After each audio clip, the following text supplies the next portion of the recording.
વાંધો નહીં સાઈડમાં કર્યો મગનભાઈ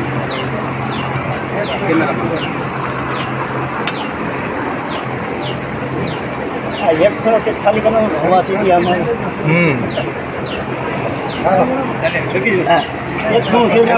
તમે એક કામ કરો પેલી બાજુ જતા રહો ઓલી બાજુ બે બાજુથી આપણે એંગલ લઈ લ્યો ફોટો લઈ લ્યો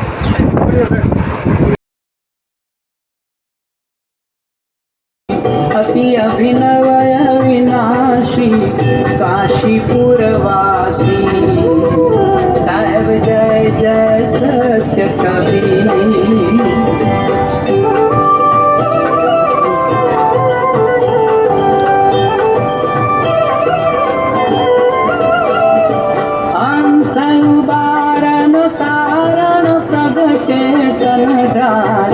साहेब प्रगटे तन વચ્ચે ઉભા શૂટિંગ ચાલુ છે આ ચોટીલા વાળા બેન આવ્યા સદગુરુદેવાની જય હાલો 200 રૂપિયા ભાઈ હાલો જે જેને પુસ્તક જોતા હોય ભાઈ ફટાફટ લઈ જજો એટલે આપણે આગળ સત્સંગ કાર્યક્રમ બધું ચાલુ થાય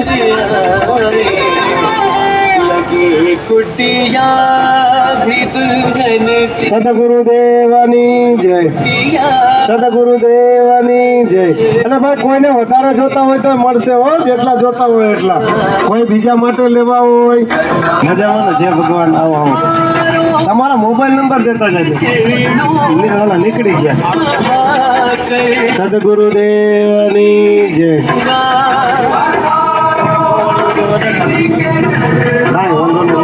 આપી દો હાલો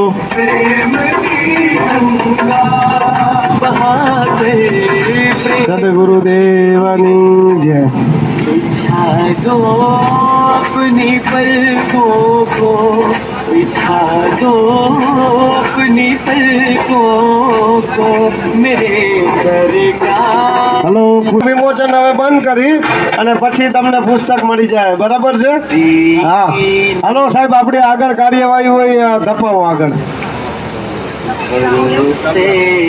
હાલો એક આપી દે પુસ્તક ગુજરાતીમાં પુસ્તક વિમોચન છે ભાઈ सपना।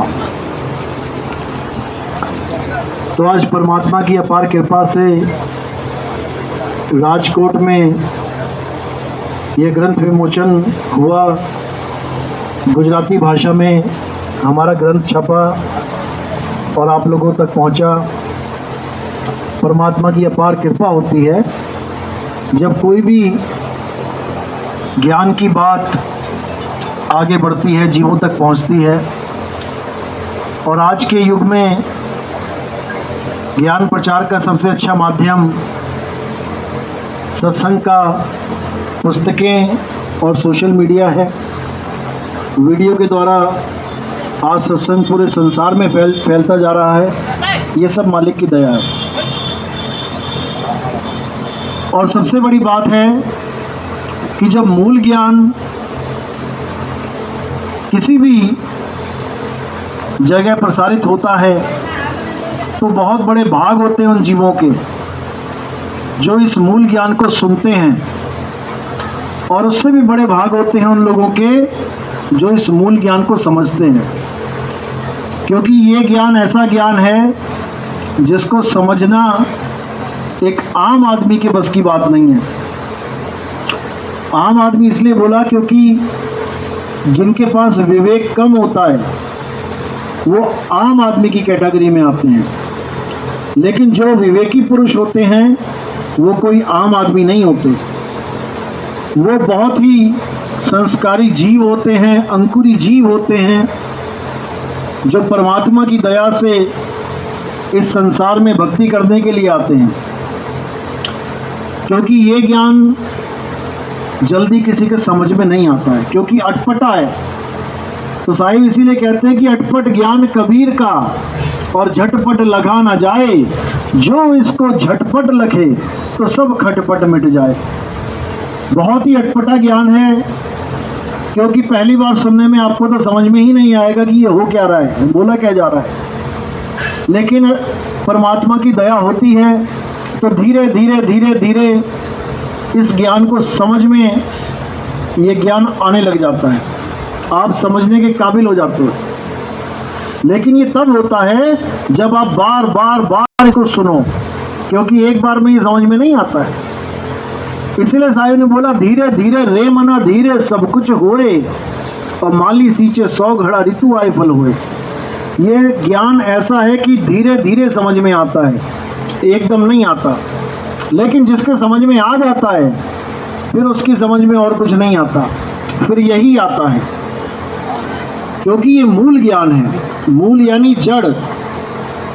जड़ की वजह से ही पेड़ हरा है, जड़ की वजह से ही पत्ते हरे हैं, फल फूल खिल रहे हैं, केवल जड़ की वजह से।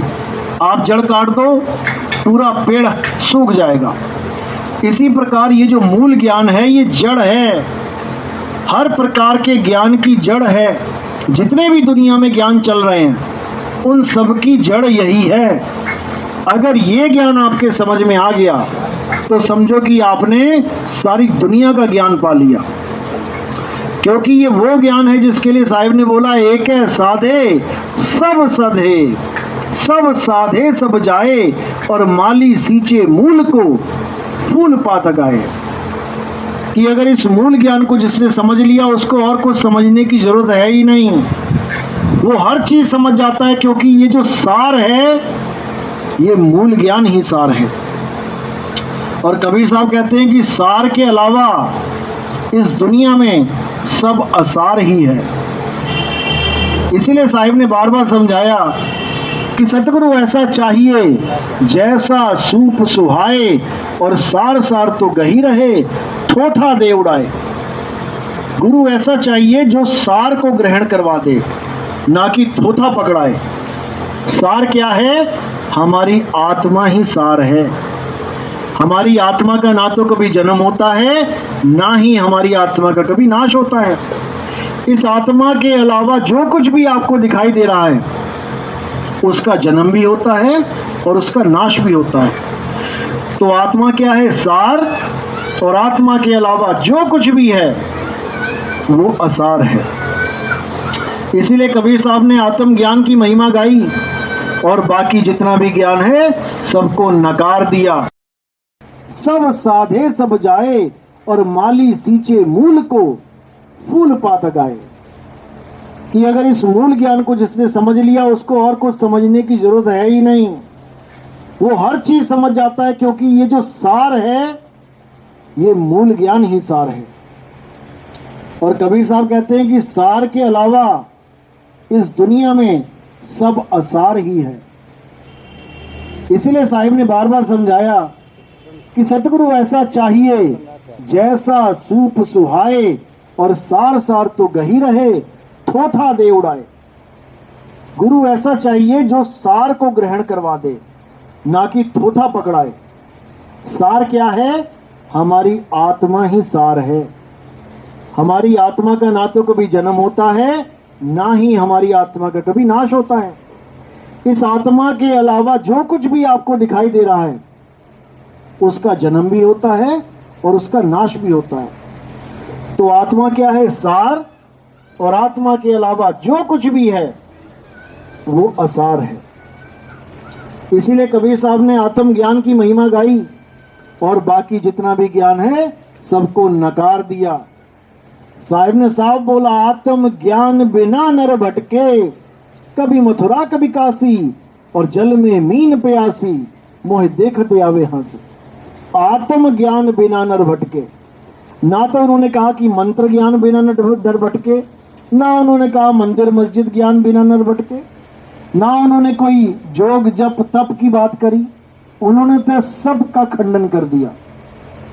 तो साहिब की वाणी है कि मोह को कहां ढूंढे रे बंदे, मैं तो तेरे पास में, पर खोजी होए तुरंत मिल जाऊं, एक पल की तलाश में। ऐसा गुरु चाहिए हमें जो नाम दीक्षा के वक्त ही हमें एक पल में ज्ञान करवा दे, हमें बता दे, समझा दे कि हमारा परमात्मा आखिर है कहां। ज्ञान एक पल में होता है, याद रखो, लेकिन अनुभव उसको समय लगता है।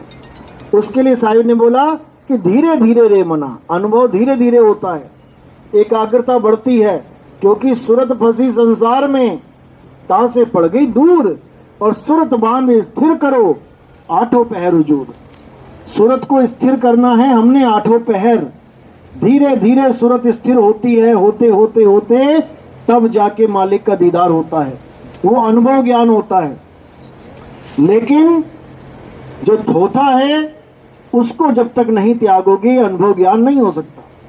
तो थोथा क्या है कबीर पंथ में? नाम है तप में। ये जप, जितने भी मंत्र जप हैं, ये सब थोथा ज्ञान है, नहीं चाहिए। नाम है जप में, नाम है तप में, जितनी प्रकार की भी तपस्याएं हैं, कोई पहाड़ों की परिक्रमा कर रहा है, कोई तीर्थों में पैदल जा रहा है हजार हजार किलोमीटर, कोई लेट लेट के जा रहा है, कोई पानी में खड़ा हो जाता है ठंडे पानी में, कोई कुछ कर रहा है, कोई कुछ कर रहा है, ये सब तपस्या है। नाम है जप में, नाम है तप में, नाम है व्रत उपवास में। कोई एकादशी के व्रत रखवा रहा है, कोई पूर्णमासी के व्रत रखवा रहा है, ये सब थोथा ज्ञान है। ना मंदिर में, ना मस्जिद में, ना काबे कैलाश में, ये सब थोथा ज्ञान है। फिर कहते नहीं प्राण में, नहीं पिंड में, ना ब्रह्मांड आकाश में। ना तो प्राणों में परमात्मा है, जितने भी प्राण योगी हैं ये सब यही बताते हैं कि श्वासों में ध्यान लगा लो, सांसों को आती जाती देख लो, तुम्हें परमात्मा मिल जाएगा, कभी नहीं मिलेगा। ना प्राण में, नहीं पिंड में। लोग कहते हैं शरीर के अंदर परमात्मा यानी पिंड में, कबीर साहब इसको भी रिजेक्ट करते हैं, नहीं, नहीं पिंड में और ना ब्रह्मांड आकाश में। अब कई गुरु होते हैं जो दोनों हाथों को दिखा के कहते हैं बीच में जो आकाश है इसमें परमात्मा मिलेगा, तो इसमें भी नहीं है। अब क्या कह रहे हैं? खोजी होए तुरंत मिल जाऊं, एक पल की तलाश में। अब खोजी जो होगा उसको परमात्मा एक पल में उसका ज्ञान होगा। खोजी का मतलब क्या है? जो खोज रहा है परमात्मा को, जो वाणी पे विचार कर रहा है वही खोजी है, और जो खोजी नहीं है उसको नहीं मिलने वाला। क्योंकि घर में भी कोई चीज पड़ी हुई हमें तभी मिलती है जब हम उसकी खोज करते हैं। घर में हजारों चीजें हैं, लेकिन जब हमें लाइटर चाहिए होता है हम खोजते हैं। जैसे लाइट गई अब हमें माचिस चाहिए, हम खोजते हैं। खोजेंगे तो मिलेगा, नहीं खोजेंगे नहीं मिलेगा। इसलिए साहिब ने खोजी की महिमा भी गाई है कि खोजी होए तुरंत मिल जाऊं, एक पल की तलाश में। और कहें कबीर सुनो भाई साधो, मैं तो हूं विश्वास में। जब आपको गुरु भेद बताता है, सारे भेदों को खोल देता है, तब हमें केवल आखिरी में विश्वास बचता है, जो हमने करना होता है। हमने उस गुरु पे विश्वास करना है, गुरु के वचन पे विश्वास करना है। जो गुरु हमें ज्ञान देता है उस ज्ञान पे विश्वास करना है, और पूरी लगन के साथ हमने अटल होके भक्ति करनी है। जो लोग पूरी लगन के साथ अटल होके भक्ति करते हैं परमात्मा उनसे दूर नहीं है। लेकिन जो नाम भी ले लेते हैं, ज्ञान भी सुन लेता, मुझसे लो, ये 52 अक्षर छोड़ के फिर किसी और 52 के चक्कर में पड़ गया। ये सब 52 का खेल है। इन सब 52 अक्षरों को समझ जाओ समय रहते। अगर इसको समझ गए तो समझो सारा खेल समझ गए। तो साहिब कहते हैं 52 अक्षर लोक तरह, सब कुछ इन्हीं माही। अरे ये आखर खिल जाएंगे, वो आखर इनमें नहीं। वो 52 अक्षरों से परे है, वो आदि अक्षर है, वो 52 अक्षरों में नहीं आता। तो साहिब गुरु ग्रंथ साहब में भी कह रहे हैं कि 52 अक्षर जोरे आन, और सक्या ना अक्षर एक पहचान। वो एक अक्षर कोई पहचान नहीं पा रहा, यही दुविधा है। क्या है वो एक अक्षर? अरे नहीं कबीर नहीं धर्मदास, अक्षर एक सब घट ही निवास। वाही को सतपुरुष कहिए, आदि अंत अक्षर गह रहिए। वो एक अक्षर क्या है? वो अविनाशी परमात्मा है। अक्षर का मतलब होता है अविनाशी, लेकिन हम उस अविनाशी को छोड़ के इन अक्षरों को परमात्मा मान के बैठ गए। जब तक इन अक्षरों को हमने नहीं छोड़ा वो अविनाशी मिलने वाला नहीं है। इसीलिए कबीर साहब ने हर जगह यही समझाने की कोशिश करी कि 52 अक्षरों को और आदि अक्षर को समझने में भूल मत करो। 52 अक्षरों को त्यागो और आदि अक्षर का भेद प्राप्त करो। इसीलिए साहिब ने बार बार समझाया कि आदि अक्षर वो है जो आद सच जुगाद सच है भी सच नानक होसी भी सच। आदि अक्षर वो है जब ये दुनिया भी नहीं बनी थी वो तब भी था। और नकली 52 अक्षर क्या हैं? जो दुनिया बनने के बाद इंसान बना, इंसान बनने के बाद ये पढ़ाई लिखाई, ये अक्षरों की खोज हुई, ये भाषाएं बनी, तब ये अक्षर आया है, नहीं तो ये अक्षर नहीं आ सकता था। तो इन दोनों में भेद है। जब तक ये भेद समझ में नहीं आया आपकी भक्ति शुरू भी नहीं हो सकती, क्योंकि आप 52 अक्षरों की भक्ति को सद्भक्ति मान के अपना जन्म बर्बाद करते ही आए हो। सतयुग में क्या आपने नाम नहीं जपा? बहुत से नाम जपे, लेकिन फिर भी आज यहाँ बैठे हो। त्रेता में क्या आपने नाम नहीं जपा होगा? बहुत से नाम जपे होंगे, लेकिन फिर भी यहीं बैठे हो। द्वापर में क्या आपने भगवान का नाम नहीं लिया होगा? लिया है, लेकिन फिर भी आज यहाँ बैठे हो। और अगर कलयुग में भी वही गलती दोहराओगे तो वापस फिर यहीं बैठे होगे। क्या गलती दोहरानी नहीं है? 52 अक्षरों की। 52 अक्षरों को हमने समझ जाना है। सारा खेल 52 का है। तो इसलिए साहिब ने कहा 52 के जंजाल में और फंस गया ये संसार, और सिमरन 52 का करे कैसे लागे पार। 52 अक्षरों को जोड़ जोड़ के दुनिया भर के नाम बना के बैठ गया, लेकिन अपने आप की खबर नहीं कि मैं कौन हूँ। जब तक अपनी आत्मा का ख्याल नहीं आएगा, अपनी आत्मा की खबर नहीं होगी, तब तक ऐसे ही आप भटकते रहेंगे सारी उम्र परमात्मा के लिए। लेकिन परमात्मा नहीं मिलेगा, क्योंकि जहाँ परमात्मा बैठा है उस जगह की आपको खबर तक नहीं है। कहाँ बैठा है परमात्मा? हमारी आत्मा में विराजमान है। तो नानक साहब कहते हैं राम आत्म में राम और राम में आत्म चीनस गुरमुख विचारे। जो हमारी आत्मा है उसमें हमारा राम छुपा हुआ है, लेकिन हम अपनी आत्मा के अलावा हर जगह ढूंढने में लगे हैं, इसलिए वो हमें मिल नहीं रहा। जिस दिन हमने अपनी आत्मा में ढूंढना शुरू कर दिया वो हमसे दूर भी नहीं है। इसीलिए बोला साहिब ने जब लगना चीनोगे आत्म तब लगना मिली है परमात्म। आत्म चीने परमात्म चीने संत कहावे सोए, यह भेद काया से बाहर बूझे बिरला कोई। ये काया से बाहर का भेद है।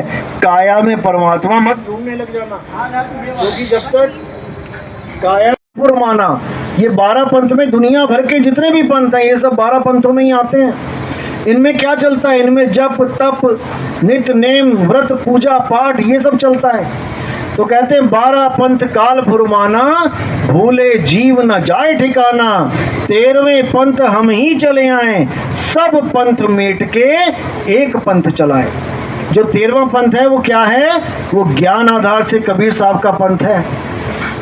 इस पंथ में शरीरों की महिमा नहीं है, इस पंथ में ज्ञान की महिमा है, इस पंथ में शब्द गुरु की महिमा है। इसमें देही का ज्ञान नहीं चलेगा, इसमें ऐसा कोई खेल नहीं है कि गुरु ही पार करेगा, ऐसा कुछ नहीं है। यहाँ पे परमात्मा पार करेगा। बाकी जितने पंथ हैं वहां पर यही महिमा गाई जा रही है कि गुरु पार करेगा, गुरु पार करेगा। यहाँ पर क्या है? सेवा को दो ही भले, एक संत एक राम, राम है दाता मुक्ति का, संत जपावे नाम। यहाँ पर कोई ऐसा खेल नहीं है कि आपको भ्रम में रखा जाए, हर चीज क्लियर है। राम है दाता मुक्ति का, परमात्मा मुक्ति देगा आपको। संत जपावे नाम, संत केवल आपको सही विधि देगा कि परमात्मा को पाने की विधि क्या है, जो सिमरन करना है सिमरन है क्या। क्योंकि लोग सिमरन को जाप समझ बैठे हैं, मंत्र जप रहे हैं, नाम जप रहे हैं। इंसानी चोले में आके तोते वाला काम कर रहे हैं, तोता जपता है पूरा दिन राम राम राम मिट्टू मिट्टू, लेकिन उसको राम मिलने वाला नहीं है। इसी प्रकार अगर राम को पाना है तो राम का भेद पता होना चाहिए, ना कि राम राम करने से राम मिलेगा। नानक साहब ने कब से वाणी बोल रखी है कि राम राम करता जग फिरे, राम ना पाया जाए। लेकिन किसी के समझ में नहीं आ रहा है। राम राम छोड़ दिया तो अब वाहिगुरु वाहिगुरु जपने लग गए। कल वाहिगुरु वाहिगुरु छोड़ दोगे अल्लाहू अल्लाहू करने लग जाओगे। भाई ये सब पावन अक्षर हैं, जितने भी नाम हैं, जितने भी अक्षर हैं, ये सब 52 अक्षर हैं। और इन्हीं 52 अक्षरों से छुड़ाने के लिए कबीर साहब इस दुनिया में आते हैं। 52 अक्षर जीव आधारा, आदि अक्षर जीभ्या से न्यारा, वाही को सत सिमरण कहिए, सिमर सिमर नर उतरो पारा। ये 52 अक्षरों का जाप, ये सिमरन नहीं है, ये तो 52 अक्षर जप रहे हो आप। 52 अक्षर जीव आधारा। अगर आपकी जीभ काट दी जाए तो आप एक नाम भी ना बोल पाओ किसी भगवान का। ये सब जीव के कारण हो रहा है, जितने भी नाम चल रहे हैं। 52 अक्षर जीवाधारा, आदि अक्षर जीव्या से न्यारा। जो आदि अक्षर है वो जपा नहीं जा सकता, वो बोला नहीं जा सकता, वो लिखा नहीं जा सकता, वो सबसे न्यारा है। लेकिन उसको पाने के लिए हमें भेदी गुरु का सहारा लेना पड़ता है। हमें जपी तपी सन्यासी गुरु नहीं चाहिए, हमें भेदी गुरु चाहिए। सोई गुरु पूरा कहावे, 2 अक्षर का भेद बतावे, एक छुड़ावे। क्या छुड़ावे? ये जितने भी भगवानों के नाम हैं, जितने भी ये बोलने वाले नाम है, राम राम, कबीर कबीर, अल्लाहू अल्लाहू, वाहिगुरु वाहे, ये सब छुड़ा देवे। एक छुड़ावे एक लखावे, तब प्राणी निज घर को जावे। जब हमें प्यास लगती है तो हम कौन सा नाम जपते हैं? क्या हम पानी पानी जपते हैं? क्या हम वाटर वाटर जल जल जपते हैं? नहीं जपते हैं। वहाँ तो हमारी बुद्धि काम करती है कि जब के पानी नहीं मिलेगा गला गीला नहीं होगा, वहाँ तो सब समझ में आ जाता है। लेकिन जब अल्लाह की बात आई, राम की बात आई, वाहिगुरु की बात आई, तो हम मंत्रों पे विश्वास करके बैठ जाते हैं। मंत्रों के सहारे सोचते हैं कि परमात्मा मिल जाएगा, कभी नहीं मिलेगा। इसीलिए साहिब ने बार बार यही समझाया कि जब तक तुम असली राम को नहीं जान लोगे, जब तक ये तुम्हारे बोलने वाला राम नहीं छूटने का, असली पानी को नहीं जान लोगे, जब तक ये बोलने वाला पानी नहीं छूटने का। इसीलिए साहिब ने उस राम की महिमा गाई है जो बोलने लिखने पढ़ने से न्यारा है। तो साहिब ने साफ बोल दिया, एक नाम को जानकर और दूजा दे बहा। एक नाम को जानकर, किस नाम को? सतनाम को। सतनाम को जान लो, सतनाम क्या है, और दूजा दे बहा। बाकी जितने नाम तुम मुंह से जप रहे थे उनको बहा दो। चंचल से निश्चल भया, नहीं आवे नहीं जा। चंचल से निश्चल, यानी पहले चंचल था, किसी ने कोई नाम दे दिया, वो जपने लग गया। फिर अगला सत्संग सुना तो उसने कह दिया कि ये नाम झूठे हैं, असली नाम मुझसे लो। वहां चला गया, फिर 52 अक्षर पकड़ के ले आया। कभी मथुरा कभी काशी, और जल में मीन प्यासी, मोहे देखते आवे हंसी। आत्म ज्ञान बिना नर भटके। ना तो उन्होंने कहा कि मंत्र ज्ञान बिना नर भटके, ना उन्होंने कहा मंदिर मस्जिद ज्ञान बिना नर भटके, ना उन्होंने कोई जोग जप तप की बात करी। उन्होंने तो सब का खंडन कर दिया। तो साहिब की वाणी है कि मोह को कहाँ ढूंढे रे बंदे, मैं तो तेरे पास में, और खोजी होए तुरंत मिल जाऊं, एक पल की तलाश में। ऐसा गुरु चाहिए हमें जो नाम दीक्षा के वक्त ही हमें एक पल में ज्ञान करवा दे, हमें बता दे, समझा दे कि हमारा परमात्मा आखिर है कहाँ। ज्ञान एक पल में होता है, याद रखो, लेकिन अनुभव उसको समय लगता है। उसके लिए साहिब ने बोला कि धीरे धीरे रे मना, अनुभव धीरे धीरे होता है, एकाग्रता बढ़ती है। क्योंकि सूरत फंसी संसार में, ता से पड़ गई दूर, और सूरत बांध स्थिर करो, 8 पहर उजूर। सूरत को स्थिर करना है हमने 8 पहर। धीरे धीरे सूरत स्थिर होती है, होते होते होते तब जाके मालिक का दीदार होता है, वो अनुभव ज्ञान होता है। लेकिन जो थोथा है उसको जब तक नहीं त्यागोगे अनुभव ज्ञान नहीं हो सकता। तो थोथा क्या है कबीर पंथ में? नाम है जप में, नाम है तप में। ये जप, जितने भी मंत्र जप हैं, ये सब थोथा ज्ञान है, नहीं चाहिए। नाम है जप में, नाम है तप में। जितनी प्रकार की भी तपस्याएं हैं, कोई पहाड़ों की परिक्रमा कर रहा है, कोई तीर्थों में पैदल जा रहा है 1000 किलोमीटर, कोई लेट लेट के जा रहा है, कोई पानी में खड़ा हो जाता है ठंडे पानी में, कोई कुछ कर रहा है, कोई कुछ कर रहा है। ये सब तपस्या है। नाम है जप में, नाम है तप में, नाम है व्रत उपवास में। कोई एकादशी के व्रत रखवा रहा है, कोई पूर्णमासी के व्रत रखवा रहा है। ये सब थोथा ज्ञान है। ना मंदिर में, ना मस्जिद में, ना काबे कैलाश में, ये सब थोथा ज्ञान है। फिर कहते नहीं प्राण में, नहीं पिंड में, ना ब्रह्मांड आकाश में। ना तो प्राणों में परमात्मा है। जितने भी प्राण योगी हैं ये सब यही बताते हैं कि श्वासों में ध्यान लगा लो, सांसों को आती जाती देख लो, तुम्हें परमात्मा मिल जाएगा। कभी नहीं मिलेगा।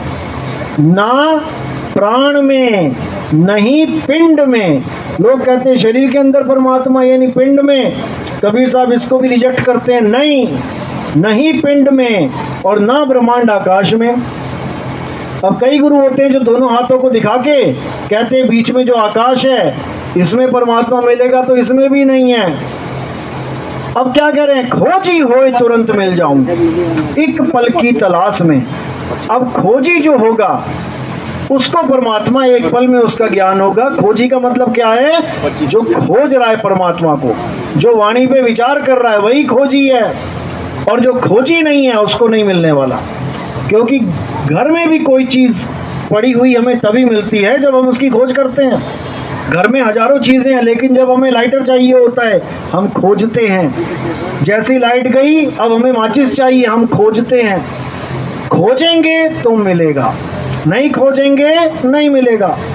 इसलिए साहिब ने खोजी की महिमा भी गाई है कि खोजी होए तुरंत मिल जाऊं, एक पल की तलाश में। और कहें कबीर सुनो भाई साधो, मैं तो हूँ विश्वास में। जब आपको गुरु भेद बताता है, सारे भेदों को खोल देता है, तब हमें केवल आखिरी में विश्वास बचता है। जो हमने करना होता है, हमने उस गुरु पे विश्वास करना है, गुरु के वचन पे विश्वास करना है। जो गुरु हमें ज्ञान देता है उस ज्ञान पे विश्वास करना है। और पूरी लगन के साथ हमने अटल होके भक्ति करनी है। जो लोग पूरी लगन के साथ अटल होके भक्ति करते हैं परमात्मा उनसे दूर नहीं है। लेकिन जो नाम भी ले लेते हैं, ज्ञान भी सुन लेते हैं और नाम लेने के बाद विश्वास ही नहीं कर पाते, या किसी और का सत्संग सुना भ्रमित हो जाते हैं, उन लोग से परमात्मा बहुत दूर है। इसीलिए मैं बार बार कहता हूँ कि आओ, लेकिन पक्के घड़े बन के आओ। जरूरी नहीं कि आज ही आ जाओ, 1 साल बाद आओ, 2 साल बाद आओ, 5 साल बाद आओ, 10 साल बाद आओ, लेकिन ऐसे आओ कि हर चीज़ आपके समझ में आनी चाहिए। कल को कोई ऐसा ना हो कि किसी का सत्संग सुन के तुम भ्रमित हो जाओ और इस पंथ से दूर हो जाओ, क्योंकि यही पंथ परमात्मा का असली पंथ है। अगर इससे दूर हो गए तो रास्ता नहीं। खेल आत्मदेव का है। आत्मदेव को चीन लोगे तो इसी जन्म में मुक्ति मिल जाएगी, और आत्मदेव को नहीं चीन पाओगे तो 184 है, कोई बचाने वाला नहीं है। गुरु क्या कर सकता है? गुरु केवल आपको मार्गदर्शन कर सकता है। कोई इस गलत फहमी में मत बैठ जाना कि गुरु ही पार कर देगा, गुरु 84 से बचा लेगा। गुरु 84 से बचाता है मार्गदर्शन करके, क्योंकि बिना सतनाम के सब 84 में ही जा रहे हैं, कोई बचने वाला नहीं है। लेकिन गुरु आपको सही मार्ग दिखा के आपकी 84 काट देता है। सारा खेल सही और गलत मार्गदर्शन का है। सही मार्गदर्शन मिल जाता है तो आपको सतनाम मिल जाता है, सतनाम से जुड़ जाते हो। और अगर गलत मार्गदर्शन मिल गया तो सतनाम का जाप मिल जाता है। जपना सतनाम ही है, लेकिन उसको पा नहीं सकते। इसीलिए बार बार कबीर साहब ने सतनाम लखाने वाले गुरु की महिमा गाई है।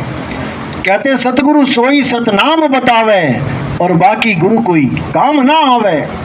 सतगुरु वो है जो सतनाम बताए कि सतनाम होता क्या है, ना कि सतनाम जपवाए। ये जितने भी गुरु बैठे हैं, जो भी कबीर साहब की वाणियाँ लेते हैं, वो सब सतनाम जपवा रहे हैं, जपवाना नहीं है, वरना वो जप बन जाएगा।